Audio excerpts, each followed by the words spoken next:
mengikuti pelajaran agama hari ini. Nah, sebagai bentuk rasa syukur kita mengawali pelajaran hari ini dengan doa. Jadi saya minta salah seorang dari kalian untuk memimpin kita dalam doa. Jadi kita semua berdiri. Tuhan Yesus yang penuh kasih, firman-Mu adalah terang bagi hidup kami. Bimbinglah kami pada hari ini, agar kami mampu memahami makna sakramen baptis yang telah Engkau berikan kepada kami. Bukalah hati kami dan pikiran kami, agar kami dapat mengikuti pelajaran hari ini dengan baik. Semoga dengan memahami makna sakramen baptis, kami mampu mengalami hidup baru dengan Roh dan Roh Kudus. Demi Kristus Tuhan kami. Amin. Baik, dari sebelum melanjutkan pelajaran saya mau cek kehadiran dulu. Bagaimana? Apa semua hadir hari ini? Hadir, Bu. Baik. Jadi dalam pertemuan sebelumnya sudah dijelaskan tentang gereja itu adalah sakramen. Nah, sebagai sakramen, gereja menyalurkan rahmat keselamatannya melalui ketujuh sakramen dalam gereja. Nah, dari ketujuh sakramen itu, 3 diantaranya adalah sakramen inisiasi. Siapa yang tahu 3 sakramen inisiasi dalam gereja? Saya, Bu. Ya, silakan. Yang pertama, sakramen baptis, sakramen ekaristi, dan sakramen krisma. Baik, jadi itu 3 sakramen inisiasi dalam gereja: sakramen baptis, sakramen ekaristi, dan sakramen krisma. Nah, hari ini kita akan membahas satu dari 3 sakramen inisiasi itu, yaitu sakramen baptis. Nah, apa yang diharapkan setelah kita mempelajari tentang sakramen baptis ini? Yang pertama, tentu saja kita diharapkan mampu bersyukur atas sakramen inisiasi dalam hidup menggereja. Lalu yang berikut, berani menjadi saksi sebagai murid yang telah mengenal Kristus.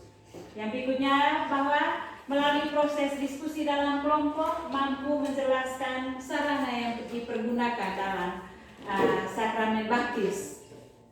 Lalu yang berikut, melalui proses diskusi kelompok mampu mengungkapkan macam-macam pembaptisan. Dan yang terakhir, bahwa setelah mengikuti semua proses pembelajaran mampu mempraktekkan tata cara penerimaan sakramen baptis. Jadi itu yang sangat diharapkan dari kita setelah kita mengikuti pelajaran tentang sakramen baptis ini. Selanjutnya saya minta kamu untuk mengamati beberapa gambar yang ada di dalam, atau kalau tidak di hadapan kalian sudah ada buku, silahkan diamati gambar tersebut.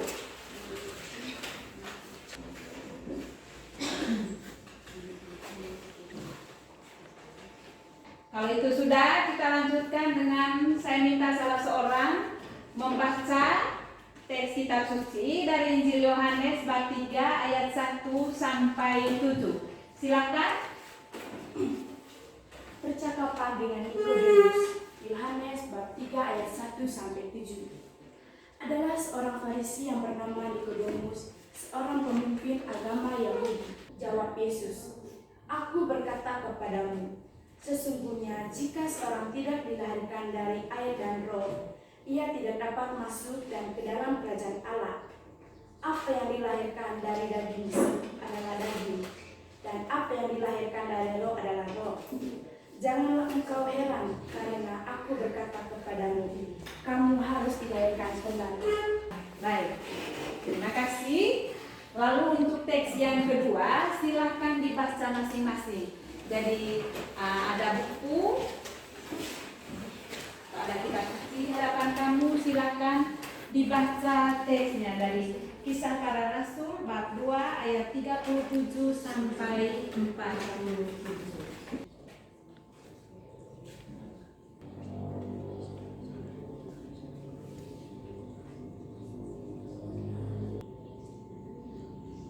Kamu mengamati gambar yang tadi sudah ditayangkan, juga kamu bisa melihat sendiri di dalam buku pegangan kamu. Lalu juga kamu sudah salah seorang teman tadi sudah membaca kitab suci. lalu kamu sendiri juga membacanya, apa yang kamu temukan dari teks tersebut, dari gambar berkaitan dengan materi yang kita bahas hari ini tentang sakramen baptis? Silakan yang mau menjawab. Saya Bu. Ya, Menurut pengamatan saya bahwa pembaptisan dalam gereja Katolik dibedakan atas dua, yaitu baptis bayi dan baptis dewasa. baik. Jadi dari gambar mau dikatakan bahwa pembaptisan dalam gereja Katolik itu dibedakan atas dua, yaitu baptis bayi dan baptis dewasa. Mungkin ada lagi yang lain? Saya Bu. Ya. Kekerasan hidup jemaat perdana seperti diceritakan dalam Kisah Para Rasul bab 2 ayat 37 sampai 47 membuat mereka disukai banyak orang dan banyak orang memberi dibaptis. Baik. Jadi dalam Kisah Para Rasul bab 2 ayat 37 sampai 47 kisah tentang jemaat perdana, dari kekerasan hidup yang mereka tunjukkan itu membuat mereka disukai banyak orang. Nah, karena itu banyak orang yang memberi diri dibaptis. Ada lagi? Saya Bu. Ya, yang di belakang? Konsekuensi dari orang yang sudah dibaptis adalah harus mempunyai suatu semangat untuk menghayati dan tetap berpegang teguh pada janji baptis. Baik, dan itu konsekuensi dari orang yang sudah dibaptis. Jadi harus berpegang teguh pada janji baptis yang sudah diucapkan. Nah, selanjutnya saya minta kalian masuk ke dalam kelompok untuk menjawab beberapa pertanyaan. Jadi silakan ditulis pertanyaannya. Apa sarana apa saja yang digunakan dalam sakramen baptis? Lalu apa makna dari penerimaan sakramen baptis berdasarkan dua teks yang sudah dibacakan tadi? Silakan ditulis.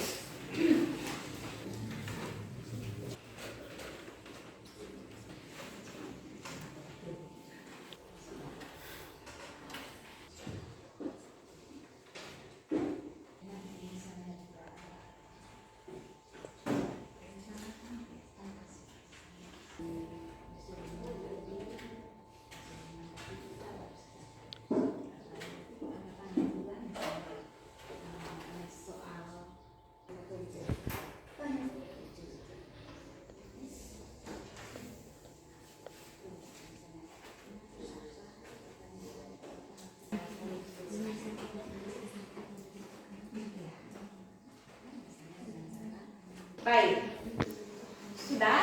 Sudah Bu. Setelah kamu berdiskusi dalam kelompok, saya kasih kesempatan kepada kelompok untuk mempresentasikan di depan kelas hasil diskusi kelompok. Kita mulai dari kelompok yang paling belakang. Silakan.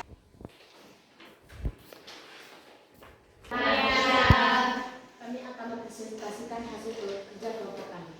1. Sarana apa saja yang diperlukan dalam pembaptisan?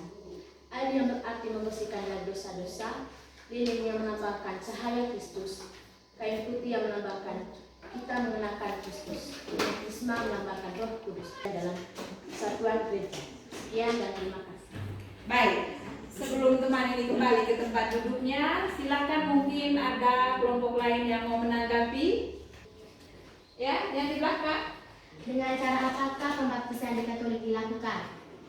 Ya, mungkin ada pertanyaan, dengan cara apa pembaptisan dalam gereja Katolik dilakukan? Mungkin ada yang tahu jawabannya? Menuangkan air di atas kepala calon baptis. Iya, dengan cara menuangkan air ke atas calon baptis. Jadi mungkin di beberapa tempat ada yang dengan cara menenggelamkan, ya. Tetapi untuk kita gereja Katolik umumnya dilakukan dengan cara menuangkan air ke atas calon baptis. Terima kasih untuk pertanyaannya. Oke, kelompok yang berikutnya, silakan.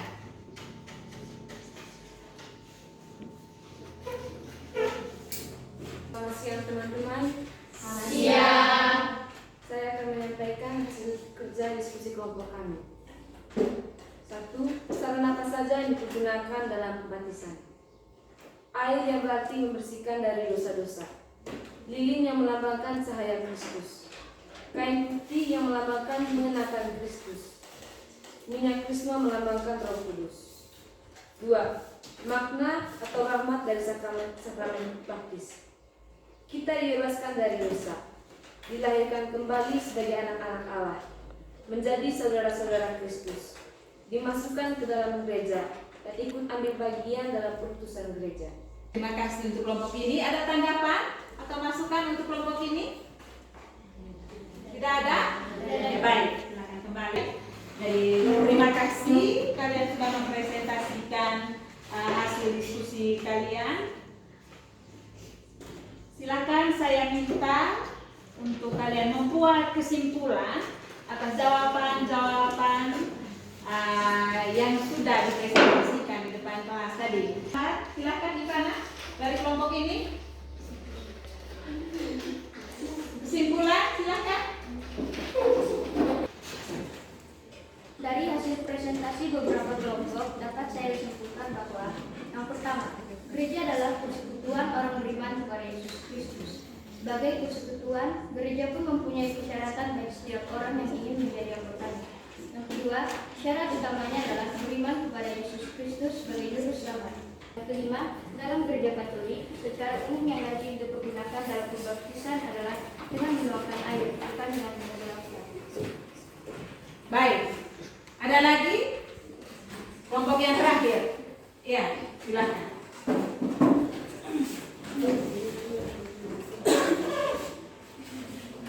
Dari hasil presentasi beberapa kelompok dapat kami simpulkan bahwa gereja adalah persekutuan orang beriman kepada sakramen baptis merupakan sakramen dasar bagi orang Kristiani.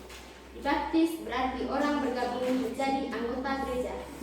Dalam gereja Katolik secara umum yang lazim dipergunakan dalam pembaptisan adalah dengan menuangkan air. Jadi saya hanya akan sedikit melengkapi apa yang sudah kalian simpulkan. Intinya bahwa gereja adalah persekutuan orang yang percaya kepada Kristus. Nah, sebagai persekutuan, gereja pun memiliki persyaratan bagi siapa saja yang mau menjadi anggotanya.